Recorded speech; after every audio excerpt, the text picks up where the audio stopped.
afternoon, honored administration, staff, teachers, Loretto sisters, our ever-supportive family friends, and of course the amazing, the brilliant, the beautiful graduating class of 2015.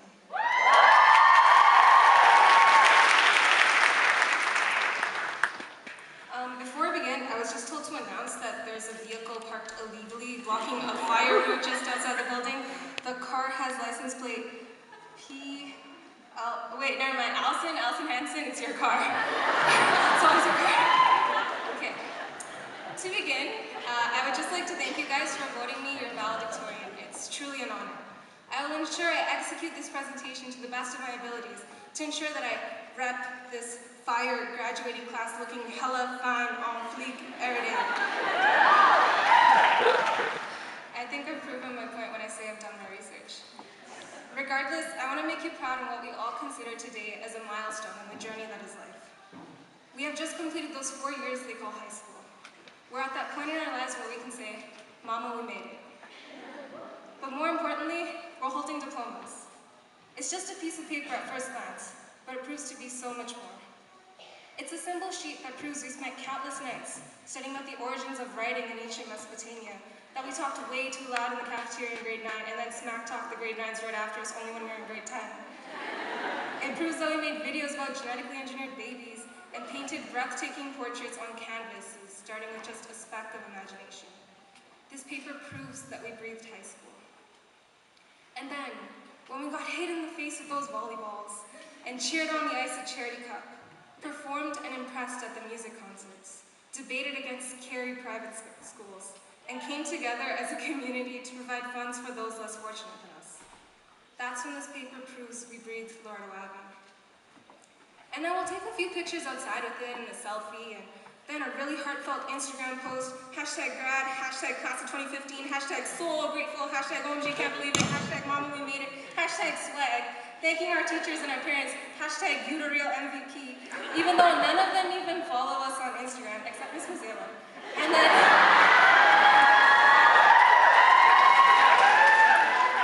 that lonesome piece of paper will either be framed and catch dust, or simply get lost. So then after all that ostentatious pageantry, what are we really left with?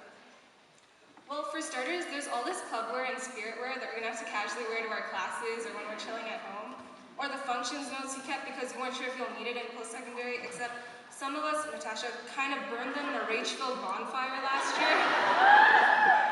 Either way, there's a lot of tangible things we can hold on to from our schooling here that really prove that, in the words of Mercedes Rodriguez Del Rey, I was here. Oh wait, was that Beyonce? They're like the same person, right? Anyways, there's a lot more to our high school experience. It's kind of like the wind. You can't see it, but you can feel it.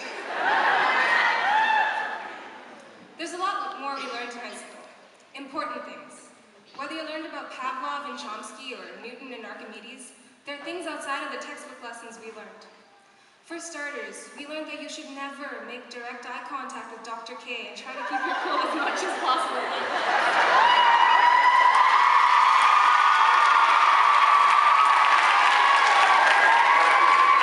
Although that does change over the course of a few years when you gather the courage to talk to her and you not only figure out that she's human, but she's also an amazing person.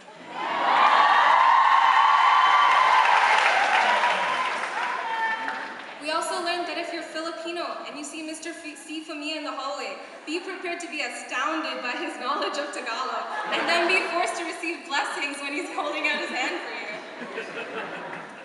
Another example is that we learned Mr. Kwan doesn't really like Scantrons to the point he's willing to rip them up. Miss Riggin has enough general knowledge to probably be a contestant on Jeopardy and win. Miss Kaprar turns out to be an amazing singer. And you know Mr. Andriaki has the best world history multiple choice test when the answer to an ancient Rome test question is Julius Caesar, Crassus, and Pompous, but the other option was Harry, Hermione, and Ron. But we also learned other lessons. We learned how to be empowered. There was never a day I was told that a woman couldn't do it. There was also never a day I didn't hear about Mary Ward. And although I'd be a very rich person if I had a dime for every time I heard the quote, woman in time to come will do much, it was truthful nonetheless. We are those women, and we were taught that we are capable to do much. We were taught to care for others. When the Philippines was hit by a typhoon, we came together as a community, sharing our thoughts, prayers, and donations, and did our best to support a country that represents such a large and present population of our school. And we kept on giving to the Angel Foundation, Nepal Earthquake Relief, breaking the record for the most food raised to the North Recovery's Food Bank, and so many more causes. Because we know what community means here, and we know what compassion means. We were taught to be leaders, to act when we felt it was necessary. We were challenged. And these are lessons that we need to hold on to, because we'll never get these 4 years back. And there's something beautiful in recognizing that we've learned these lessons, in that it's shaped who we are as people. And we're a good group of people. We make mistakes, but we're good people. Don't forget that you have that capability to be genuine and real and kind and compassionate, things we've grown here at the Abbey. When it seems as if you're in maybe a large university where people are ripping out pages from textbooks, or you're just at home trying to figure out where you're going, and everyone's on your back, and you're just trying to figure it out, recognize that you're a good person, with a sound mind in your head and a good heart in your chest.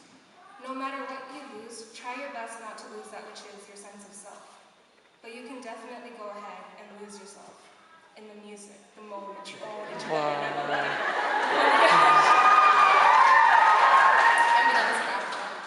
Speaking of my best friend, I'm gonna look to your left and look to your right. These are faces that you may have seen next to your locker or in your classes or every day because you guys are best friends.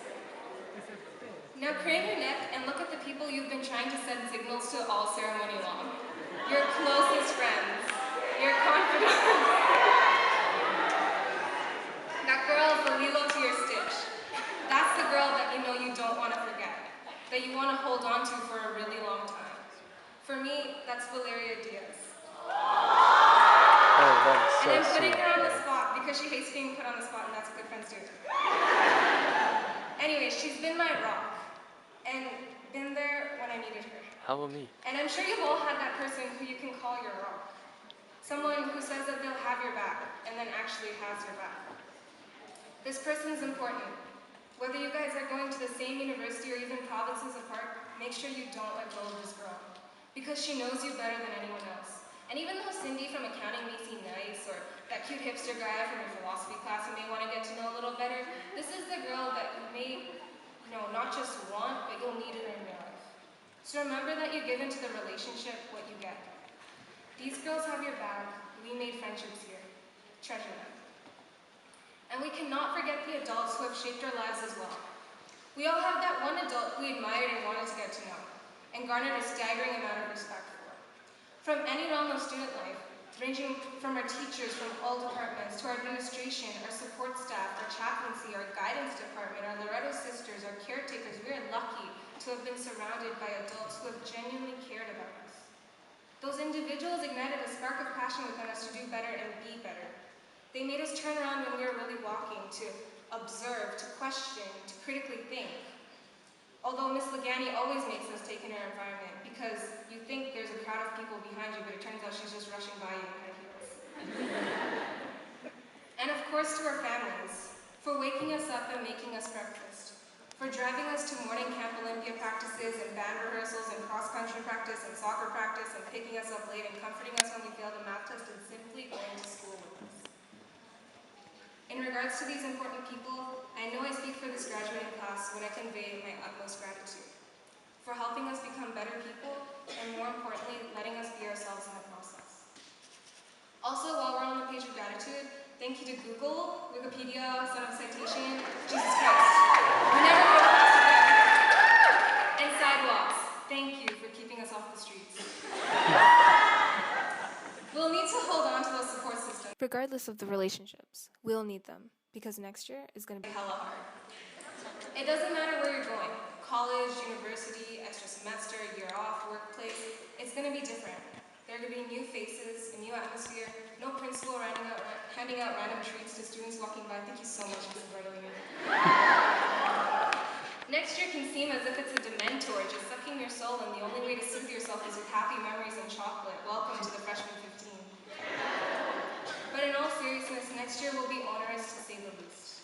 There will be nights you will be left studying well into the early hours of the next day. There will be other nights you will be left partying well into the early hours of the next day. You have to choose your battles sometimes. And that can seem to pose itself as the most dominant struggle of all. There was a post on Humans of New York once where a blonde university student was sitting in the subway station on top of her bags, and she was slightly disgruntled, and she was staring straight at the camera. She was saying that it's incorrect for one to say he or she must stay true to oneself, because there's a long-term self and a short-term self. And if you stay true to your short-term self for too long, then your long-term self suffers. English teachers, I guess Polonius got it wrong. This New Yorker, though, has a valid point. It's in our hands to determine that balance for ourselves, to determine how we want to handle our lives. And next year, we'll be considered adults. I mean, some of us are 18 now, even 19, but we'll actually be considered adults. No one's going to remind us to get it together. We actually have to do that on our own, which is scary. Independence and freedom, when served on a silver platter, can be tempting, but also a very tall order. This year was just a taste of the strain that we're going to have to go through. Just being given the task of selecting a future school seemed like a game of eeny, meeny, miny, moe to some of us. We had to choose, something you don't really want to do when you're a kid. But suddenly the world's telling you that you need to prep because you're turning into an adult, and it's testing you as if you're in some sort of Beyonce song like Laura, can you handle this? Summer, can you handle this? Robin, can you handle this? I don't think I can handle this. But we did. Regardless of our greatest fears and insecurities of being behind, or less than, or simply not good enough at all, we still managed to pull through. And more importantly, we still managed to excel, like we always do. So don't feel bad, don't be nervous, because we're in this together. Everyone's leaving the school with something special, whether you defined yourself by your early mornings in the music room, late nights in the auditorium, study hall, on the track, or in empty classrooms planning a school event. You belonged here. You will always belong. When I look into this audience, I'm filled with a sensation of warmth that spreads through my body and pulls its way to my lips, curling it into a gracious grin. Because when I look into this community, only one word comes to mind: home. And thinking about where we're going feels like we're going to have to find that all over again. Like we'll have to throw away that belonging we fostered and nurtured and cherished and build ourselves up in another repetitive process, all the while detrimentally aware of the fear lying cloaked under the task of determining whether we'll be able to do it again, asking ourselves, can I pull it off one last time? Just because the best memories we have right now doesn't mean we won't have more to come.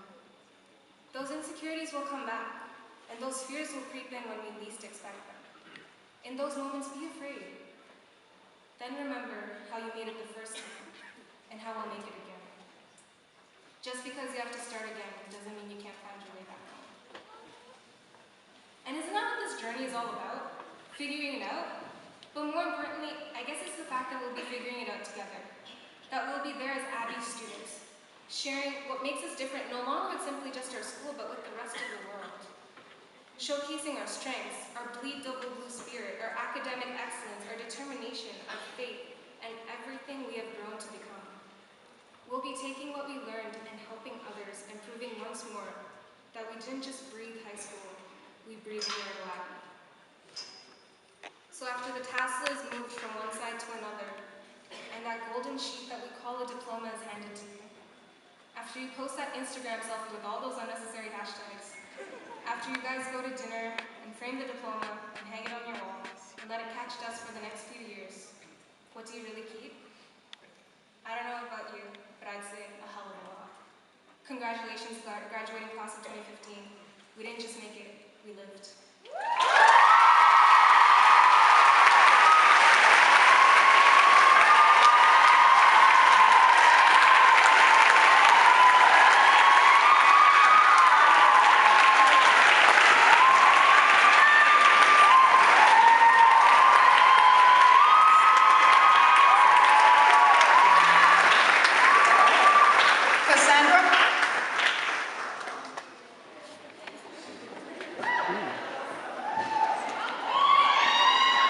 Thank you, Kassandra.